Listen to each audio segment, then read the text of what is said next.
ಈಗ D K Srinivas Manjunath ಅಂದ್ರೆ ಜಯದೇವ ಮಂಜುನಾಥ್ ಅವರನ್ನ ಹೊರತುಪಡಿಸಲಿಕ್ಕೆ ರೈತರು ಚಿಂತನೆ ನಡೀತಾ ಇದೆ. ನೋಡಪ್ಪ, ನಾನು ದೇವೇಗೌಡರ ಮೇಲೆ ನಿಂತಿದ್ದವನು, 85ರಲ್ಲಿ ನಿಂತಿದ್ದವನು, 90ರಲ್ಲಿ ನಿಂತಿದ್ದವನು, ಕುಮಾರಸ್ವಾಮಿ ಅವರು ಮೇಲೆ ಅಸೆಂಬ್ಲಿಗೆ ನಿಂತಿದ್ದವನು, ಅವರ ಧರ್ಮಪತ್ನಿ ಮೇಲೆ ನನ್ನ ಇಬ್ರು ಸೇರಿ ಜಾಯಿಂಟಾಗೆ ಇಬ್ರು ಸೇರಿ ಜನತಾದಳ ಮತ್ತು ಬಿಜೆಪಿ ಇಬ್ರು ಸೇರಿ ಪಾರ್ಲಿಮೆಂಟ್ಗೆ ನನ್ನ ತಮ್ಮನ ಮೇಲೆ ಕುಮಾರಸ್ವಾಮಿ ಅವರ ಧರ್ಮಪತ್ನಿನ ನಿಲ್ಲಿಸಿದ್ರು. ಆಗ 1,31,000 32,000 ನಾವು ಚುನಾವಣೆಯಲ್ಲಿ ಗೆದ್ದಿದ್ದೀವಿ.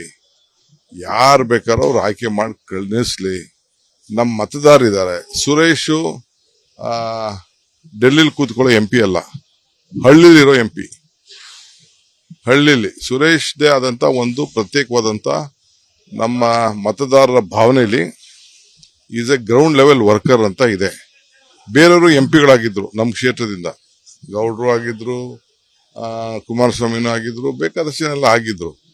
MP ಗೂ ಆ MP ಗೂ ಈ MP ಗೂ ಏನು ವ್ಯತ್ಯಾಸ ಅನ್ನೋದನ್ನ ನೋಡಿದ್ದಾರೆ. ಪ್ರತಿ ಹಳ್ಳಿ, ಪ್ರತಿ ಪಂಚಾಯಿತಿ, ಪ್ರತಿ ರಸ್ತೆ, ಪ್ರತಿ ಚರಂಡಿ, ಪ್ರತಿ ಮನೆ, ಪ್ರತಿ ಕೆರೆ, ಇವತ್ತೇನಾದ್ರು ಕೆರೆಗಳಲ್ಲಿ ನೀರು ಅಂತರ್ಜಲ ಹೆಚ್ಚಿಸಬೇಕಾಗಿದ್ರೆ, ಬಡವರಿಗೆ ಮನೆ ಕೊಟ್ಟಿರ್ಬೇಕಾರೆ, ಬಡವರಿಗೆ ಸೈಟ್ ಕೊಟ್ಟಿರ್ಬೇಕಾರೆ, ಇವತ್ತು ನರೇಗಾಲ್ ಅಷ್ಟೆಲ್ಲ ದುಡ್ಡು ನಮ್ಮ ಕಡೆ ಎಲ್ಲ ಬಂದಿರ್ಬೇಕಾರೆ ಇಟ್ ಈಸ್ ಸುರೇಶ್ ಕಾಂಟ್ರಿಬ್ಯೂಷನ್. ಅದಕ್ಕೆ ನಾವು ಉತ್ತರ ಕೊಡ್ತಾರೆ. ಮತದಾರ ಇದಾರಲ್ಲ, ಅವ್ರು ಬಹಳ ಪ್ರಜ್ಞಾವಂತಿದ್ದಾರೆ. ಯಾರು ಬೇಕಾದ್ರೂ ನಿಲ್ಸ್ಕೊಳ್ಳಿ, ನಮ್ದೇನು ಅಭ್ಯಂತರ ಇಲ್ಲ. ಅವ್ರು ಅಶೋಕು ಬಂದು ನಿಂತಿದ್ರು, ಚಕ್ರವರ್ತಿ ಅಶೋಕ್ ಅವರು ಬಂದು ನಿಂತಿದ್ರು. ನಿಂತ್ಕೊಳ್ಳಿ, ಏನ್ ತೊಂದರೆ ಇಲ್ಲ. ಯಾರು ಬೇಕಾದ್ರೂ ನಿಂತ್ಕೊಳ್ಳಿ. ರಾಜಕಾರಣ ಆದ್ಮೇಲೆ ಜನ ತೀರ್ಮಾನ ಮಾಡುವಾಗ ನಾವ್ ಯಾಕೆ ಅದಕ್ಕೆ ಬಿಡೋದು? ನಾವ್ ಎಲ್ಲರಿಗೂ ಸ್ವಾಗತ ಮಾಡ್ತೀವಿ. ಕುಮಾರಸ್ವಾಮಿ ಅವರು ನಿಂತ್ಕೊಳ್ಳಿ, ಅದು ನಮ್ಗೇನು ಬೇಜಾರಿಲ್ಲ.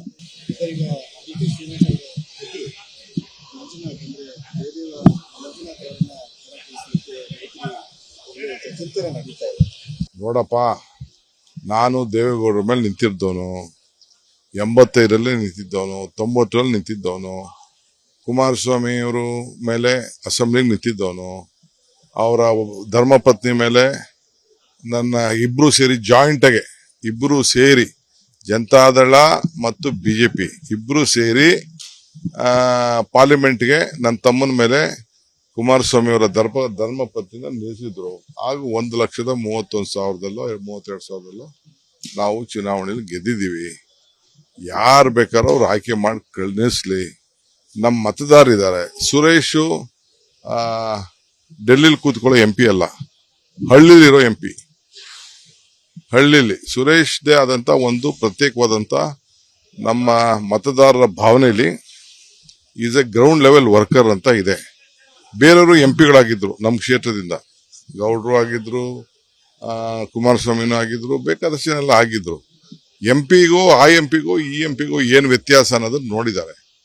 ಪ್ರತಿ ಹಳ್ಳಿ, ಪ್ರತಿ ಪಂಚಾಯಿತಿ, ಪ್ರತಿ ರಸ್ತೆ, ಪ್ರತಿ ಚರಂಡಿ, ಪ್ರತಿ ಮನೆ, ಪ್ರತಿ ಕೆರೆ, ಇವತ್ತೇನಾದ್ರು ಕೆರೆಗಳಲ್ಲಿ ನೀರು ಅಂತರ್ಜಲ ಹೆಚ್ಚಿಸಬೇಕಾಗಿದ್ರೆ, ಬಡವರಿಗೆ ಮನೆ ಕೊಟ್ಟಿರ್ಬೇಕಾರೆ, ಬಡವರಿಗೆ ಸೈಟ್ ಕೊಟ್ಟಿರ್ಬೇಕಾರೆ, ಇವತ್ತು ನರೇಗಾಲ್ ಅಷ್ಟೆಲ್ಲ ದುಡ್ಡು ನಮ್ಮ ಕಡೆ ಎಲ್ಲ ಬಂದಿರ್ಬೇಕಾರೆ ಇಟ್ ಈಸ್ ಸುರೇಶ್ ಕಾಂಟ್ರಿಬ್ಯೂಷನ್.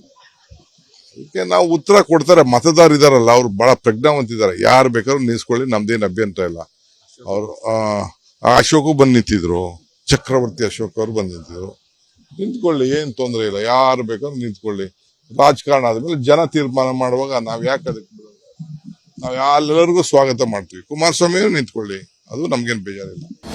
ಅನುಕ್ಷಣದ ಸುದ್ದಿಗಳಿಗಾಗಿ ವಿಸ್ತಾರ ನ್ಯೂಸ್ ಯೂಟ್ಯೂಬ್ ಚಾನೆಲ್ ಸಬ್ಸ್ಕ್ರೈಬ್ ಮಾಡಿ. ಹೊಸ ಸುದ್ದಿಗಳ ನೋಟಿಫಿಕೇಶನ್ಗಾಗಿ ಬೆಲ್ ಐಕಾನ್ ಕ್ಲಿಕ್ ಮಾಡಿ. ಲೇಟೆಸ್ಟ್ ಅಪ್ಡೇಟ್ಸ್ಗಾಗಿ www.vistaranews.com ವೆಬ್ಸೈಟ್ಗೆ ವಿಸಿಟ್ ಮಾಡಿ. ಅಂಗೈಯಲ್ಲೇ ಜಗತ್ತಿನ ಸುದ್ದಿ ತಿಳಿಯಲು ವಿಸ್ತಾರ ನ್ಯೂಸ್ ಕನ್ನಡ ಆಪ್ ಡೌನ್ಲೋಡ್ ಮಾಡಿ.